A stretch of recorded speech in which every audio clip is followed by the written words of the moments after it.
নমস্কার বন্ধুরা, আজকে দেখাবো হাতের রিস্টে আর যদি এলবোতে কোনো ধরনের প্রবলেম হয়, পেন হয়, টেনিস এলবো হয়, আপনি কী ধরনের এক্সারসাইজ করতে পারেন। যদি প্রচণ্ড ব্যথা থাকে ভারী জিনিসটা তোলা যাবে না, আগে ব্যথাটা কমিয়ে নিতে হবে, তারপরে আপনার এই এক্সারসাইজগুলো করতে হবে। সবার প্রথমে আঙুল এরম বাড়াতে হবে, ব্যাক সামনে।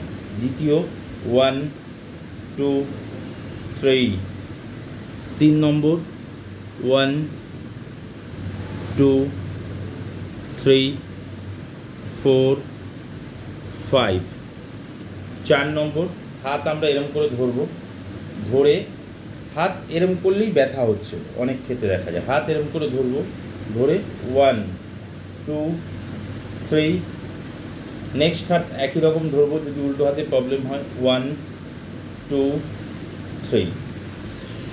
সঙ্গে আইস দিতে ভুলবো না, মাসেল স্টিমুলেটর দিতে ভুলবো না। বা যদি এক্সপার্ট ফিজিওথেরাপিস্ট থাকে, ফিজিওথেরাপিস্টের ওপিনিয়ন নিলে ভালো হয়।